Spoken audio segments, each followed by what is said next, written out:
This story is titled, My Parents Unexpectedly Crashed My Birthday Party with a Dramatic Confrontation. Everyone was shocked by what they exposed, but their plan backfired when I turned the entire situation to my advantage. Hey Reddit, I'm Jack, 32 years old, and I'm still trying to process everything that's happened over the past few months. What started as a simple birthday dinner has spiraled into something I never could have imagined. A few weeks ago, I planned a low-key birthday celebration. Nothing extravagant, just a nice evening with steak, whiskey, and a couple of close friends. I've never been one for big parties or lots of attention. In fact, I specifically wanted to avoid any kind of drama this year. Little did I know that drama had already set its sights on me. My family situation has always been complicated. My mother is the type of person who needs to control every aspect of everyone's lives, down to the smallest detail. My older sister Victoria took after her as if it were her life's calling. The two of them operate like a well-oiled machine when it comes to family manipulation. When I left my job as a management consultant last year, they both acted like I had joined some kind of cult. The truth was much simpler. I had burned out completely. I was working 90-hour weeks, with deadlines constantly piling up and no end in sight. The stress was destroying me physically and mentally. I didn't leave on a whim. It was a calculated decision to save myself. I wanted my life back, so I took some time off.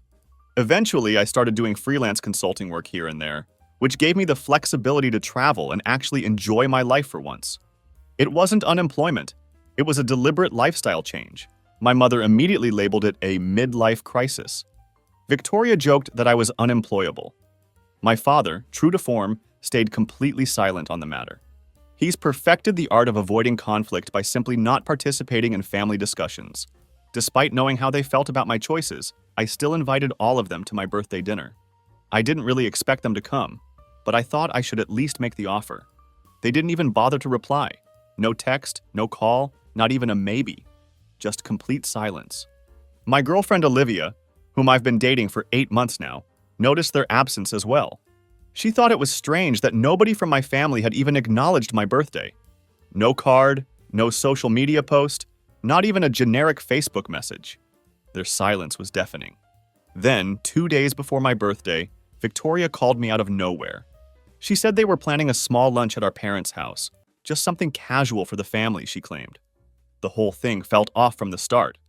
This sudden invitation coming just days before my birthday, after complete silence, immediately set off alarm bells in my head. Olivia was suspicious right away. She told me it sounded strange, like something else was going on beneath the surface. I laughed it off at the time, thinking that maybe they were finally making an effort to reconnect. I should have listened to her instincts. I really should have. When I arrived at my parents' house in Chicago on the day of the lunch, something felt wrong the moment I walked in. The dining table was completely gone. Not just pushed aside, but removed entirely from the room. In its place was a circle of chairs arranged like some kind of group therapy session or corporate team-building exercise. Every single family member was already there, sitting quietly, waiting for me. My parents, Victoria, an uncle I hadn't seen since my college days, and even my cousin Nathan, who works at the front desk of a psychology clinic. My mother was sitting with a clipboard in her lap, which immediately struck me as bizarre. I stood there confused, waiting for someone to explain what was happening. Victoria stood up, and with an air of authority that sent chills down my spine, announced that they were holding a family discussion about my life choices. Before I could even respond, she handed me a printed packet. An actual packet of papers, with professionally formatted bullet points and everything. As I flipped through it, I saw subheadings like concerning behaviors, career responsibility, and negative influences. At first, I thought it must be some kind of elaborate joke. Then I looked at their faces, solemn, concerned, determined, and realized with growing horror that this was completely serious. My cousin Nathan introduced himself as the facilitator of this meeting. He started talking about how he would be guiding the conversation using his professional expertise. The thing is, Nathan doesn't have any kind of psychology degree. He just works the administrative desk at a clinic. That didn't stop him from throwing around terms like intervention, pattern analysis, and support network as if he were a licensed therapist. My mother jumped in almost immediately and started listing all the ways I had supposedly let myself go since leaving my consulting job. She criticized my beard, my casual clothes, my freelance schedule. Basically anything that didn't fit her image of what a successful son should look like. Victoria took over seamlessly, saying I was rejecting normal structure and making poor decisions. She brought up job offers I'd turned down as if she knew all the details of those opportunities. She didn't. Then, in what felt like a calculated attack, she started talking about Olivia, claiming she was enabling what they were calling my decline. That's when Olivia walked in. She had no idea what she was walking into. I hadn't warned her because I genuinely didn't know myself. She was holding a cake in her hands, my favorite kind, chocolate with mint frosting. She had brought it as a surprise, thinking we were having a normal family lunch for my birthday. The second she saw the circle of chairs and the handouts, she froze in the doorway. Victoria didn't waste a single second. She stood up, pointed at Olivia, and told her directly that she was part of the problem, that I was acting out because of her influence. Olivia didn't even get a chance to speak in her own defense before the entire room exploded into chaos. My uncle started shouting something about family duty and responsibility. My mother kept trying to read items off her clipboard over the noise. Nathan, playing his role as facilitator, kept asking everyone to bring it back to center and focus on the healing process. It was absolute madness. I stood up, looked at everyone in the room, and told them in the calmest voice I could muster that they were completely out of their minds. I didn't yell. I didn't argue or try to defend myself. I simply stated that I was done. Done with this intervention, done with their judgment, done with the whole situation. I took Olivia's hand and we walked out together, leaving the cake sitting on the floor.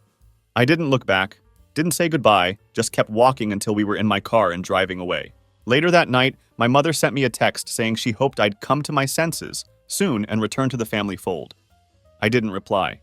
I didn't block any of them immediately, but I put every single one of them on silent.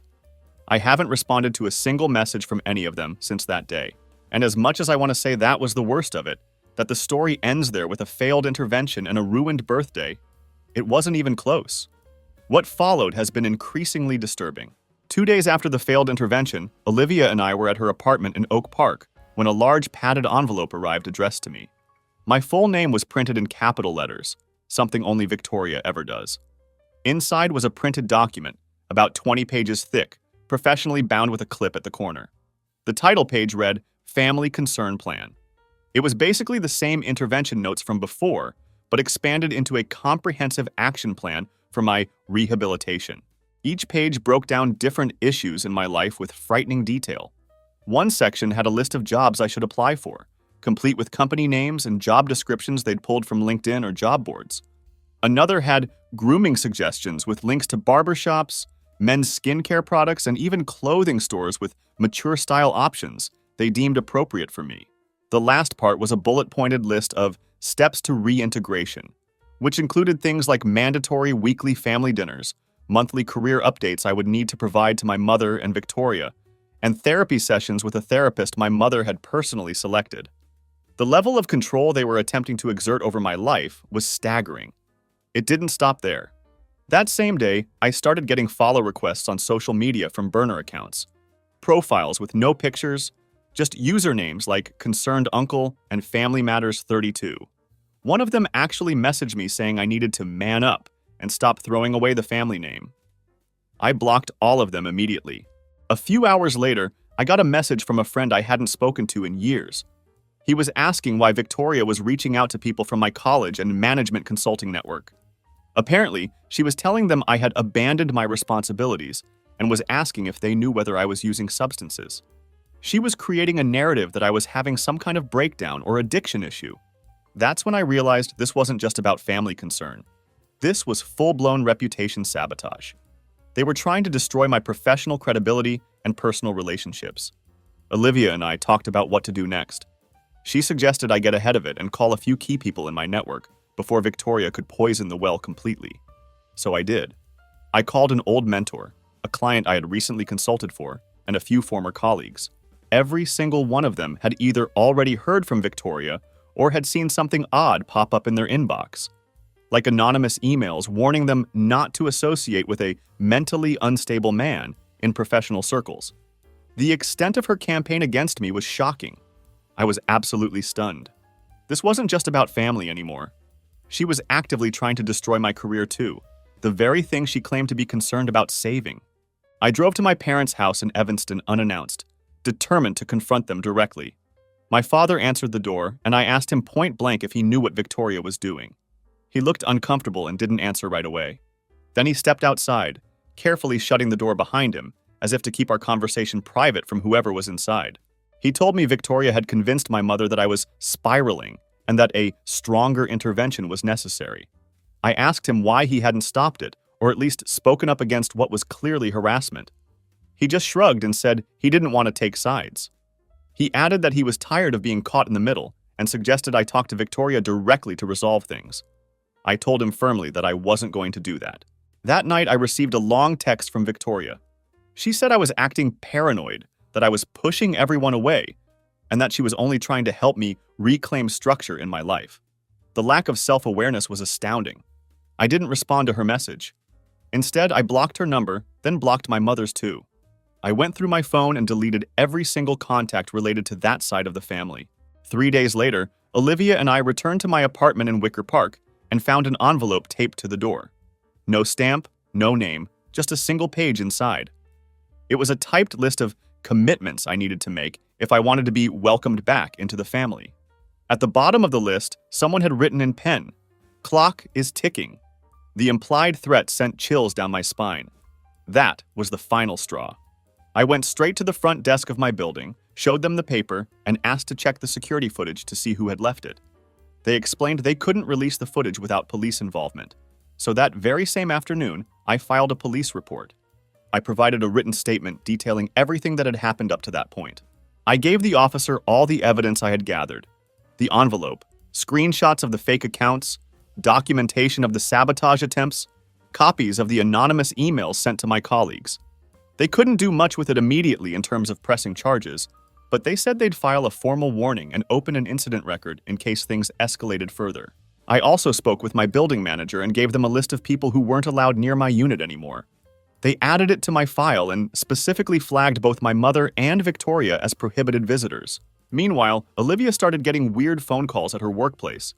First, it was someone pretending to be a client, then someone who just breathed into the phone without speaking. She had her number changed immediately. 2 days later, someone emailed her boss pretending to be her ex-boyfriend, claiming she was involved in some kind of scam with me. Her boss figured out it was fake almost immediately, but it was enough for us to realize things were escalating to a dangerous level. They were now targeting Olivia's professional life as well. We packed our bags and stayed at a hotel for a few nights, just to get some breathing room and feel safe. The next day, I hired a lawyer, not to sue anyone yet, but to get advice on restraining orders and how to deal with digital harassment. He helped me set up monitoring tools for my email and social accounts and assisted me in sending a formal cease and desist letter to Victoria. A week after the intervention, I received a letter in the mail from my aunt, my mother's sister. She wrote that she had heard some drama had happened and that I should be kind to my mother because she's just worried about me. I never replied to it. I blocked her number and email too. I haven't spoken to a single person from my immediate family since then. Olivia and I are now looking for a new apartment, somewhere with a secure entry system and no shared mailbox. We want to make sure they can't easily access our home or our mail. I wish I could say that was the end of it, that things have settled down and we've moved on. But it wasn't. Not even close. The morning after the intervention, Olivia sat on the edge of the bed holding her phone. She was still in shock, replaying what had happened the day before, trying to make sense of it all. She kept saying she thought she'd ruined my birthday by walking in with a cake at the worst possible moment. I assured her that she probably saved me from sitting through the rest of that disturbing circus. While we were talking, my phone buzzed with a long message from Victoria. She called me selfish, accused me of humiliating our mother, and said I owed the family an apology for disrupting a peaceful conversation. I didn't even open the rest of it. I blocked her number right then and there, and then blocked my cousin Nathan's number right after. I wasn't going to argue or try to explain myself. I just wanted it all to stop, to put as much distance between myself and that toxic situation as possible. That same afternoon, I called someone I hadn't spoken to in years, my cousin Nathan's ex-husband Brian. We'd stayed on decent terms after their divorce, mostly just casual interaction through social media. I figured if anyone might have some insight into what was really going on behind the scenes, it would be him. He didn't hesitate to share what he knew. Brian told me this wasn't a spur-of-the-moment thing. My family had been planning this intervention for weeks in a dedicated group chat. He had screenshots from Nathan's phone that he'd taken before they separated, showing weeks of unread messages between my family members. What I saw shocked me to my core. There were actual scripts, literal scripts with labeled sections like opening remarks, handling defensiveness, and redirecting anger. My mother had uploaded a schedule with arrival times, seating arrangements, and even noted who would bring refreshments. This wasn't a concerned family gathering. It was a coordinated ambush that had been meticulously planned. One message contained a list of talking points about me. It read like a roast disguised as a diagnosis, with items like still dresses like a college student, refuses to grow up, and lacks direction. Another bullet point said, doesn't own a reliable vehicle, even though I'd intentionally sold my car before traveling abroad, a decision that made perfect financial sense. Then I saw a comment that stopped me cold. Still dating someone outside the culture could be part of the problem. It was written by Victoria, and not a single person in the chat had challenged or questioned it. They just continued planning as if it were a perfectly valid concern. Olivia leaned over, read the message, and went quiet. I could tell it hit her hard. She's Korean American, and my family is white. I'd always noticed small things, comments, looks, changes in tone when she was mentioned. But this was different. This wasn't just about my job or my life choices. This was about control, and maybe something even uglier. I kept scrolling through the screenshots, looking for any sign that someone had stood up for me. My father hadn't posted a single message in the entire chat. Not one comment, not even an emoji reaction. Just complete silence. I called him later that evening. He answered, but there was a noticeable pause before he spoke. I asked if he knew everything that had been said and planned in that group chat. He said he didn't agree with everything that was discussed, but he believed they were just trying to help, even if it clearly got out of hand. When I specifically asked him about the line regarding Olivia, he didn't respond. He just sighed heavily and said he didn't want to get into all that. That was the last time I spoke to him. Later that night, my Uncle Frank, who had been at the intervention, called me privately. He sounded awkward, but he apologized. He said he didn't know what he was walking into and that the whole thing had made him deeply uncomfortable. He'd been told it would be a birthday lunch with a family meeting to follow. He only stayed because he didn't want to make a scene, but he wanted me to know he was sorry I got ambushed like that. The next day, I received an email from my mother. It was short, but somehow still managed to have bullet points. She said she was willing to forgive the disruption if I agreed to attend 6 therapy sessions with a counselor she trusted. She even attached a link to the therapist's website, as if this were some kind of reasonable compromise. I clicked on the link out of curiosity. The woman wasn't a therapist at all.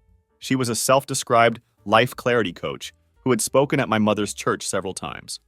She had no degree, no license, just testimonials from churchgoers and a blog full of phrases like emotional realignment and obedient maturity. It was clear this wasn't about helping me. It was about forcing me back into line. I sent back a one-line reply. You used my birthday as a public ambush. I'm not interested in reconciliation. About an hour later, I discovered that exact message had been forwarded by Victoria to our entire extended family. She had added her own paragraph above it, calling me ungrateful and hostile. Then came the emails. One from a second cousin I hadn't seen in over a decade, telling me I was being too harsh. Another from an aunt asking if I was under Olivia's influence. A third from my grandfather's old neighbor, telling me I should call my mother before she has another episode. I blocked all of them. Olivia and I talked again that night. She asked what I wanted to do next. I didn't have a clear answer, but I knew one thing for certain. This wasn't about fixing anything. This was about control, and now that I wasn't playing along, they were trying to punish me for it. We started looking for a new apartment that same week. 3 weeks after the intervention, I received a message that made me stop mid-step. It was from Rebecca, my ex from 3 years ago. We hadn't spoken since we ended things. It wasn't a bad breakup, but it wasn't particularly friendly either. I didn't even have her number saved anymore. Her message was short. She told me Victoria had reached out to her twice. The first time was casual, asking if Rebecca had noticed any signs of instability when we were together. The second was more direct. Victoria wanted Rebecca to confirm that I had a pattern of isolating behavior and that Olivia was controlling me. Rebecca didn't respond to Victoria at first, But after the second message, she replied with a few lines telling Victoria to lose her number. Then she took screenshots of everything and sent them to me as a warning. One of Victoria's messages actually called Olivia a bad influence with too much control. Another said I was clearly being manipulated away from my true path. The words sounded rehearsed, like part of a script. Rebecca's exact words in her final message to me were, "I always knew your family was weird. Good luck getting out." That same week, my aunt, my mother's youngest sister, started posting cryptic things online. Stuff like, "Sometimes you have to be cruel to be kind, and tough love doesn't always look like love." Olivia's mother saw these posts and asked Olivia if something was going on. That turned into a full dinner conversation with Olivia's parents. She had to explain everything: how my family had tried to stage an intervention, how they were now trying to pull other people into it, and how we were trying to move forward despite the ongoing harassment. Her parents were polite about it, but I could tell they were shocked. They'd met my family once a couple of holidays ago, and now they were getting dragged into this mess. I could see how embarrassed Olivia was, having to sit there and explain such a bizarre situation, like something out of a messy TV drama. I helped answer what questions I could, but it felt surreal to be in that position at all.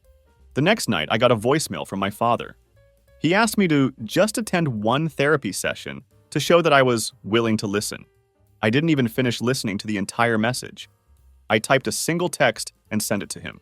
"I'm cutting ties with everyone who was involved in that intervention and everything that followed. Do not contact me again." Then I blocked his number. I had already blocked my mother, Victoria, Nathan, and 2 aunts. Now my father joined the list. None of them could reach me anymore. No calls, no texts, nothing.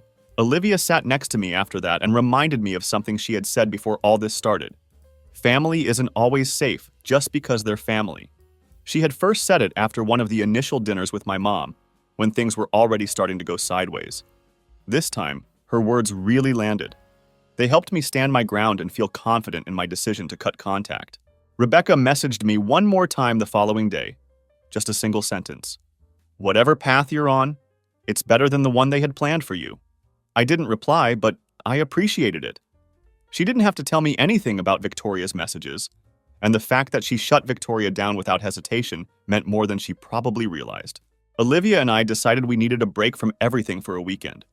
We booked a cabin a few hours out of town in Lake Geneva, somewhere with no cell service and no neighbors. We packed books, snacks, and just disappeared for 3 days. No notifications, no group chats, no unexpected knocks on the door. Just quiet. For the first time in weeks, I felt like I could breathe again. But the peace didn't last. When we got back to the city, I had 3 emails flagged by my spam filter. All 3 were from different names, but they had one thing in common. They were sent from the same domain, a domain tied to an accountability coaching group that Victoria had once mentioned being part of. Inside one of the emails was a detailed summary of next steps for supporting a loved one in mental disrepair. It read like a training manual. One part even suggested coordinating with the target's employer or colleagues to ensure accountability and awareness. At first, I thought it might be a prank until I got a text from a former client asking if everything was okay. He said he'd received a strange message from someone claiming to be my family support advocate, warning him that I might be dealing with a mental health issue that could affect my consulting performance. The email was vague enough to sound legal, but strange enough to raise alarms. I asked him to forward it to me. The address matched one of the burner emails from earlier attempts to contact me. That's when I realized Victoria wasn't done. She had tried to get to me through family, then through my girlfriend, then through my ex, and now she was going after my work. This wasn't just about dragging me back under her control. This was about systematically destroying anything that gave me independence from them. I wasn't going to let that happen. When Olivia and I got back from the cabin, I went straight into catch-up mode. I had a couple of meetings scheduled and some client work to wrap up. I was hoping the weekend away had put some distance between us and everything else. It hadn't. When I walked into the office, my boss was already standing near my desk. He wasn't smiling, and he didn't make small talk. He just asked if we could talk somewhere private. We headed to a meeting room, and as soon as the door closed, he sat down and rubbed the back of his neck like he didn't know how to start. Then he dropped a bombshell. He told me that about a week ago, while Olivia and I were off the grid, Victoria had reached out to him directly. She had introduced herself as a concerned family member and said I was going through a mental health crisis. She told him she was organizing a supportive intervention and believed that having someone from my professional life present would give it more weight. She had sent him a document about bridging work and wellness that included bullet points, framing it as if it were some kind of collaborative effort between family and colleagues. Then he told me something that nearly made me laugh out loud. He actually went. He thought it was going to be a simple conversation, maybe something about burnout or stress. He showed up at my parents' house and walked into a room with arranged chairs, a clipboard in my mother's hands, and Nathan standing at the front like a motivational speaker. He stayed for less than 10 minutes. He said the second someone used the phrase seductive partner influence, he knew it was something else entirely. He excused himself and left without saying another word. He told me that when I didn't show up to work the following Monday, he was half convinced they had staged some kind of forced wellness retreat. After that, Human Resources contacted him because Victoria had also emailed HR. She had sent them a version of the same message, but this time with a slightly more professional tone. She used phrases like early warning signs and duty of care and suggested employer involvement. She had actually tried to get them to schedule a formal meeting about my mental fitness. HR flagged the email, marked it as unusual, and set up a meeting with me. I explained everything. The intervention, the family group chat, the targeting of Olivia, the attempted sabotage. I kept it factual with no drama, just the timeline and the evidence I had gathered. They marked it down as a personal family matter. No official report was filed, but they asked me to forward any future communication that came through company channels. That night, I went back into the archived family group chat that Brian had shared with me. I hadn't checked it in a few days, but I wanted to see if they were still posting. Most of it was quiet except for one new upload, a PDF file. The file was named career_concerns.pdf. It was a 5-page document listing exaggerated or completely fabricated details about my supposed professional issues. It claimed I meditated too often, showed signs of digital disconnection, refused to invest in property, and prioritized partner influence over stability. It even accused me of frequent use of casual language in professional settings, as if that were a symptom of mental decline. The last line read, "Current partner does not encourage career growth, may be part of psychological stagnation." They were still trying to blame Olivia for my independent choices. I saved the file and sent one final email to Victoria. It had no greeting, just one line. "Dragging my work into this was your final mistake." I attached a copy of the email she had sent to my boss in HR, then blocked her email address permanently. Olivia set up additional filters on all my accounts to ensure that anything from Victoria or anyone associated with her would be automatically deleted. We wanted to make sure every channel of communication was completely closed. The next morning, I received a text from an unknown number. It was my father. He said he heard I had been harsh and that family sometimes overreaches because it cares too much. He asked if we could talk. I blocked the number without replying. That was the last channel open. Now they had no way to reach me at all. Olivia and I finalized the lease on a new apartment that same week. We chose a different neighborhood with better security features, including digital key entry. We didn't post our new address anywhere. We didn't set up mail forwarding. We changed our phone numbers and only gave them out to a few trusted people. We packed our belongings over the next couple of days. On the last night in the old apartment, Olivia found another envelope slipped under the door. No name, no handwriting, just a printed note that said, "You'll thank us one day." We dropped it straight into the shredder without opening the rest of it. We're out now, a clean break, or at least it was supposed to be. Because a few days later, I discovered something else. Victoria hadn't just been reaching out to people from my job. She had started contacting Olivia's workplace too. And that took things to a completely different level. A week after we moved into the new apartment, I came home from a late client meeting and saw something taped to our front door. It was a handwritten note in thick blue marker. "Call us. We are not giving up." The handwriting was unmistakably my mother's. Olivia was still at work when I got in, so I checked the building security app. We'd set up a camera outside our unit and requested access to hallway footage from management. A few hours earlier, 4 people had been caught on camera standing outside our door. My mother, father, Victoria, and cousin Nathan. They were holding what looked like folders, 2 tote bags, and a rolled-up poster. Victoria had a clipboard again, as if preparing for another intervention. They stood outside our door for 10 minutes. The security footage showed my mother constantly glancing around, trying to act casual, while Nathan peered through the peephole and wrote something on a notepad. They had entered the building by tailgating someone who was coming in with groceries. Once that tenant walked past, they rushed up the stairs to our floor. It was clear none of them had any kind of permission to be there. I called the building manager the next morning after reviewing the footage. She escalated it to building security for further review. The video had a timestamp and clear facial recognition, and because they weren't listed on our guest permissions, it counted as an unauthorized entry. The manager added all 4 of them to the restricted list and flagged their names with building security. If they tried to come back, the front desk would call the police immediately. Later that evening, Nathan emailed me from a different address. He wrote that they had left behind helpful reading material and hoped I would come to understand the purpose behind their effort. I didn't open the attachment. I deleted the message and flagged the sender. That was the 3rd email address I'd seen him use since blocking his original one.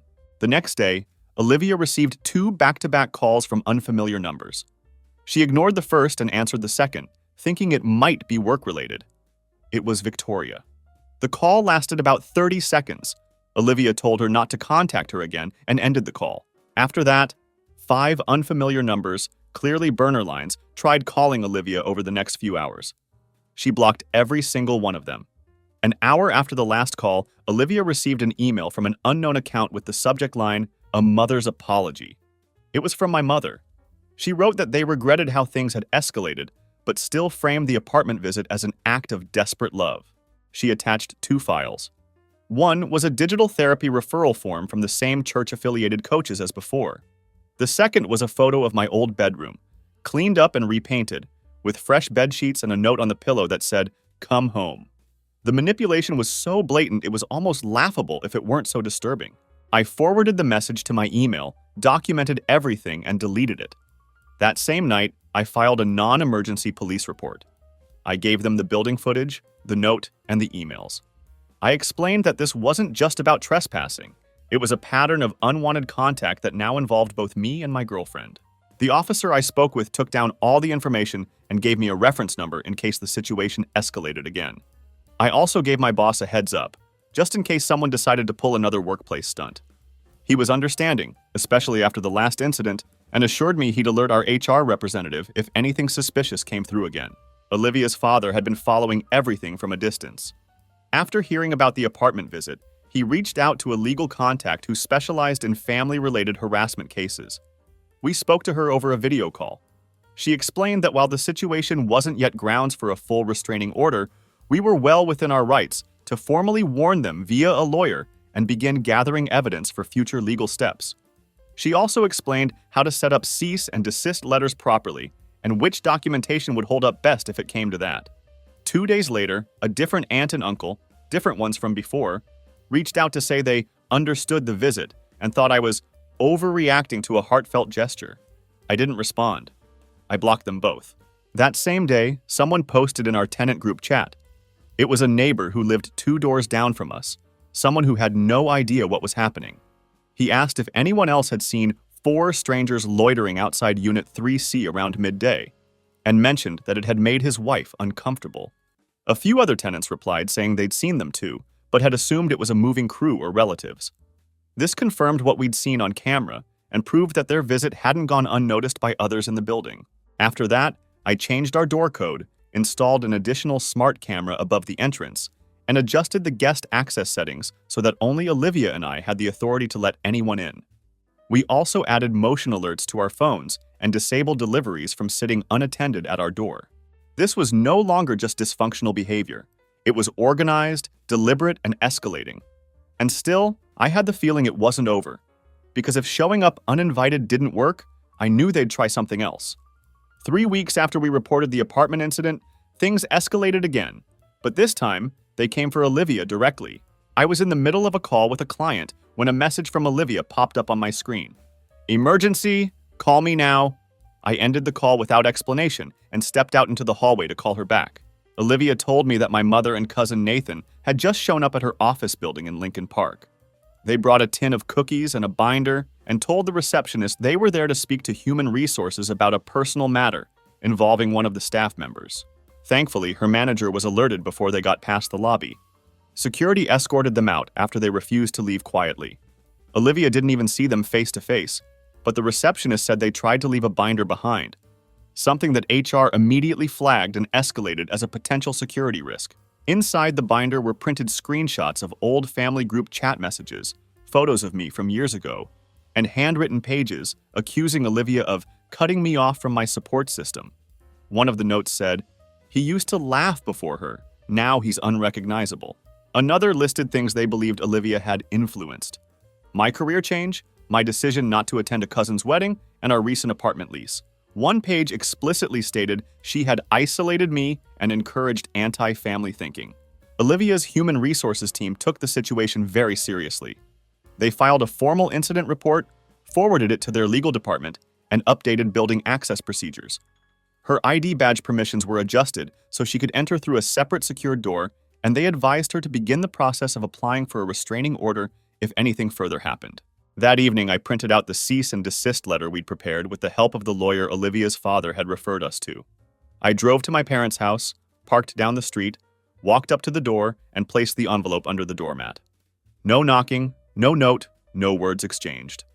On my way back to the car, my phone rang. It was my father. I watched the screen for a few seconds, then hit block without answering. That was the last open number I hadn't blocked. Now, all of them, my mother, father, Victoria, Nathan, and every aunt or uncle who had defended their actions, were locked out permanently. Olivia's parents invited us over the next day when they heard what had happened at her workplace. They were livid. Her father was especially direct, saying, "This is not normal. You don't owe them anything."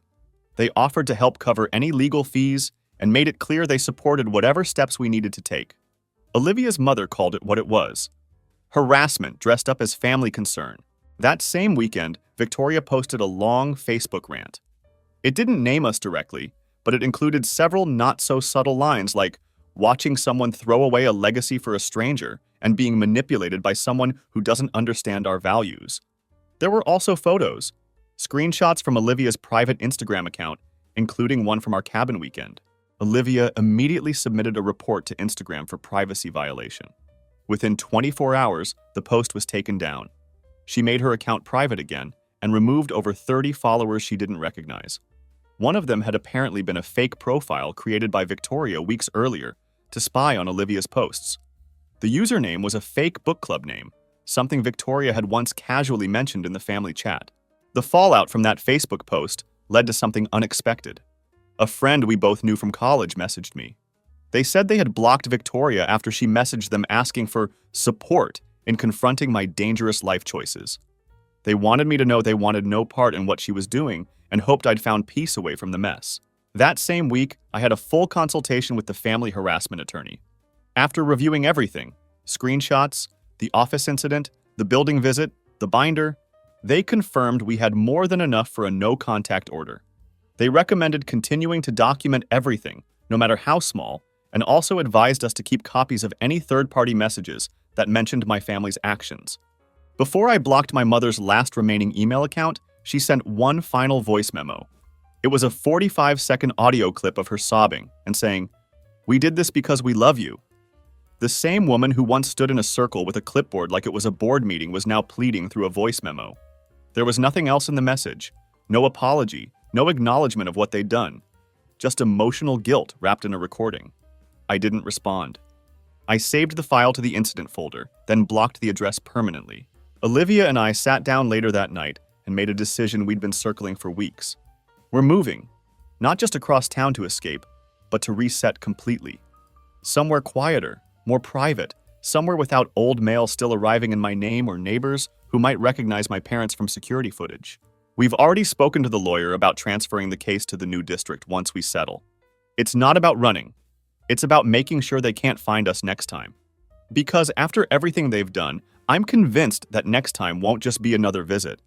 Olivia and I finalized our decision to relocate across the country.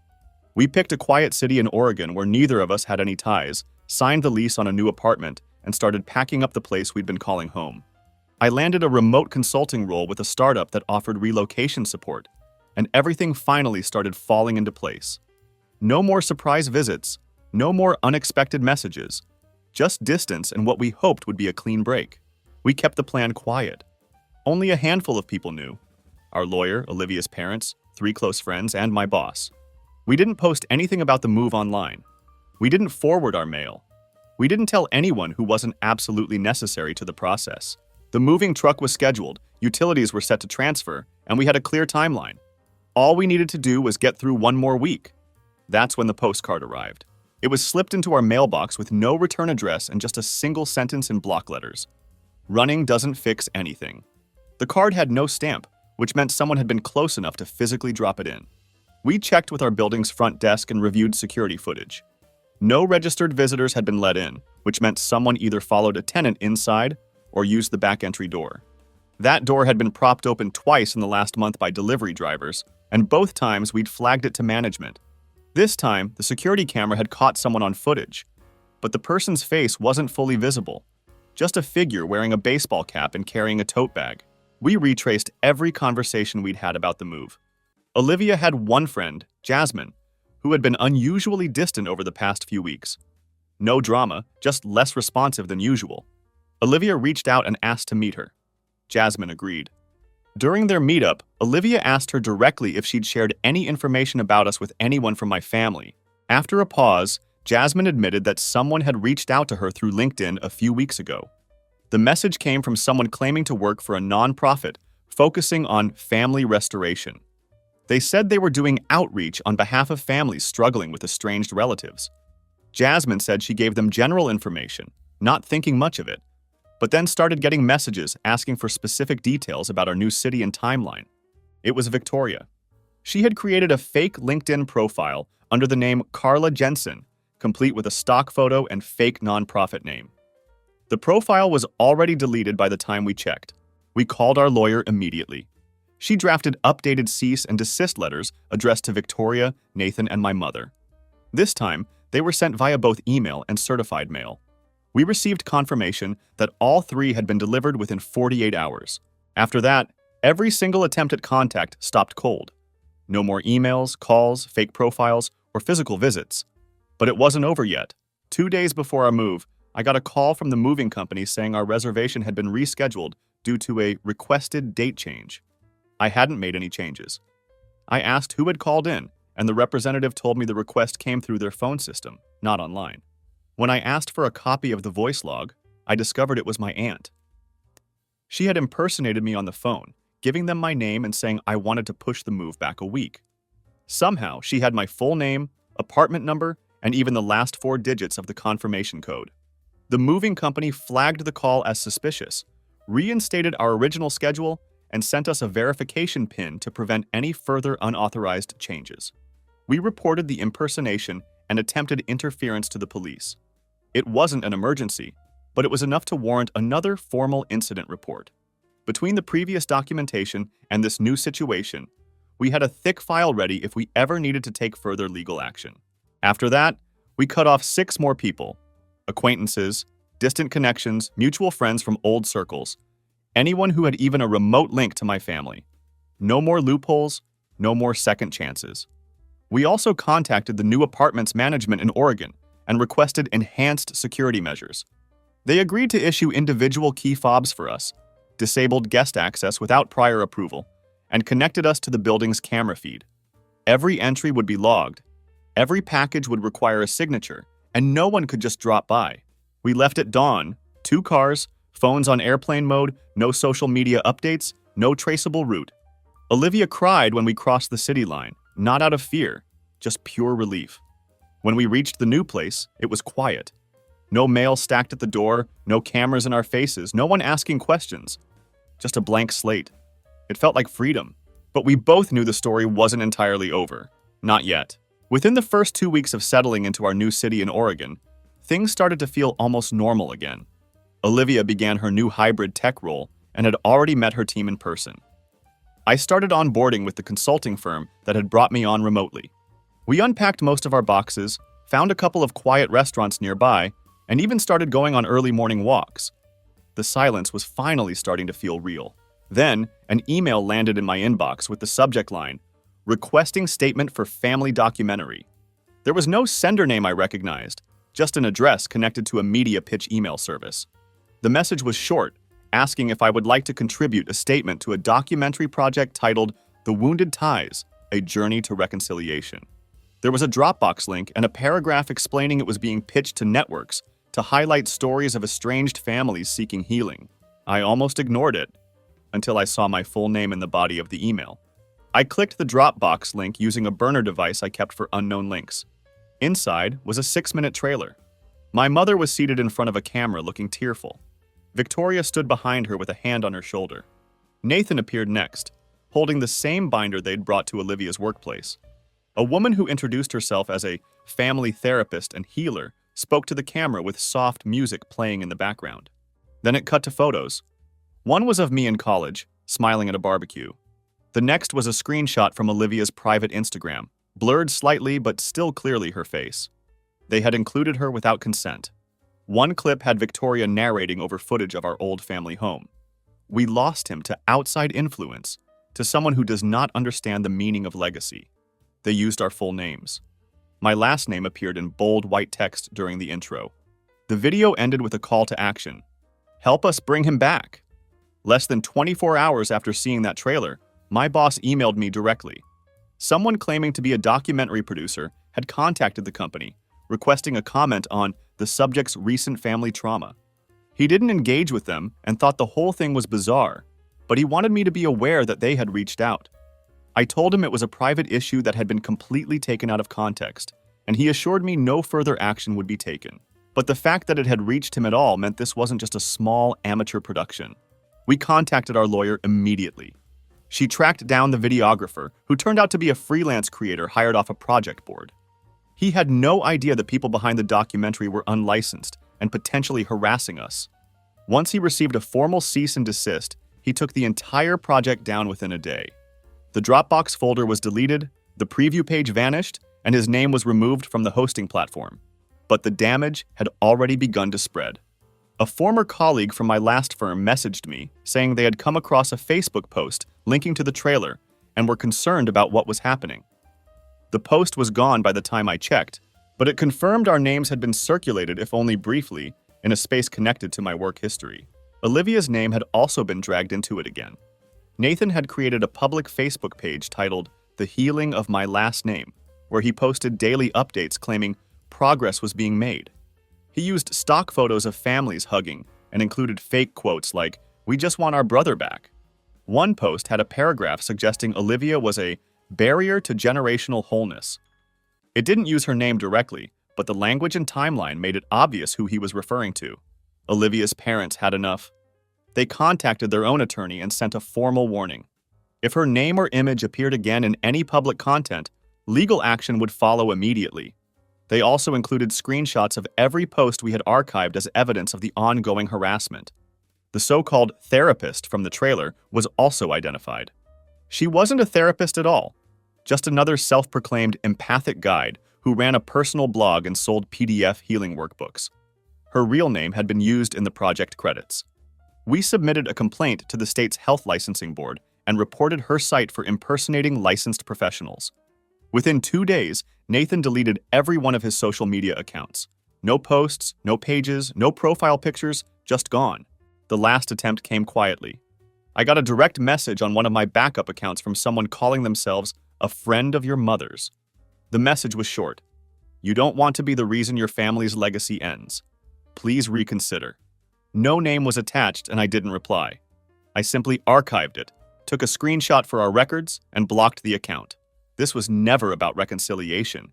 This was about control, about public image, about being able to say we tried while building a version of the story where they were the victims. They were willing to lie, stage footage, fake credentials, and risk my job just to protect their narrative. We knew then what we had to do next. Not just stay hidden, but make sure they couldn't reach us ever again. 4 months passed without a single message, call, email, or knock on the door. It was the longest stretch of silence we'd had since everything started. At first, it felt like the calm before something worse, but nothing came. No fake accounts, no flyers, no mysterious packages, just quiet. We settled into our routine. Olivia's work picked up, my client load grew steady, and even our dog Pico adjusted to the rhythm of our new life. Then one evening, Olivia came home from work with a look that told me the silence had finally cracked. A coworker had just returned from a weekend trip to our former city and mentioned attending a women's empowerment seminar at a boutique event space downtown. The keynote speaker? Victoria. She was going by her full name and calling herself a family accountability coach. According to the coworker, Victoria shared a story about losing a brother to a manipulative relationship and finding healing through boundaries and public awareness. We looked her up online. She had completely rebranded herself with a new website, professionally shot headshot, and a tagline that read, "When love walks away, leadership steps in." She was running seminars, offering private coaching calls, and even selling a $299 video course titled, "When They Walk Away, Loving Through Estrangement." In her promotional video, she stood in front of a blurred photo of what was clearly our old family kitchen, describing how estrangement doesn't have to be permanent if you lead with strength. One section of her website claimed she'd worked alongside licensed therapists and helped over 60 families find reconnection. Another tab included glowing testimonials that had language almost identical to the fake messages I'd received months earlier. Most of it was unverifiable. All of it was carefully curated to present her as the hero of a personal struggle she had invented at my expense. We compiled everything: screenshots, the event listings, the course details, and our lawyer reached out to the organization that had hosted her latest seminar. She included documentation from the cease and desist letters, the previous incidents involving our workplaces, and the trailer that had nearly caused professional fallout. 2 days later, the event listing disappeared from the website. No notice, no explanation, just gone. But it didn't stop there. That same week, anonymous posts began appearing on a few public forums and discussion boards. They described a man who abandoned his family to follow a woman who turned him against everyone who loved him. The posts called him manipulative, emotionally abusive, and an ungrateful narcissist. One post even referenced a former job title I hadn't used publicly in years. The writing style was identical to messages Nathan had sent before deleting his accounts. It had the same structure, the same buzzwords, even the same phrasing used during the intervention about losing touch with reality. Someone was trying to poison the well without naming me directly, but the details were too specific for it to be anyone else. We forwarded the posts to our lawyer. She issued a final set of legal notices for defamation, impersonation, and harassment. This time, the tone was different. The message was clear. If any of this continued, we would file suit. Not threaten, not warn. File. Everything stopped after that. The Facebook pages vanished. Her coaching site went offline. No more posts appeared. No new profiles popped up. It was like someone yanked the plug and disappeared. We checked once a week for the next month just to be sure. Silence. Olivia got promoted not long after. I secured a long-term contract with a new client who wanted me on retainer. We adopted a rescue dog, small, energetic, and completely unaware of everything we'd been through. We named him Pico. The apartment, once a safe zone under lockdown, finally started to feel like home. Then the last message came. A certified letter with no return address, delivered by courier and signed for at the door. It was from my father. Inside was a single piece of paper with one sentence typed in the middle. "I hope you find what you're looking for." No signature, no ask, no apology. We didn't reply. We never will. The intervention wasn't the beginning. It was just their first move when control started slipping. Every action since then, every fake therapist, every staged visit, every online smear, was about one thing: forcing me back into a role I had outgrown. It was never about love. It was about dominance, about appearances, about the version of me they wanted to parade around as proof of their good parenting. They lost that version the moment I walked out of that circle of chairs. I don't know what they'll say about me next. I don't care. I'm no longer part of the story they're trying to tell. I'm done, and I'm free. I realize this is incredibly long, but it's been therapeutic to write it all out. Has anyone else dealt with family members who couldn't accept your life choices? Did it ever escalate to this level of harassment? I'm curious if others have similar stories or any advice on maintaining boundaries after something like this.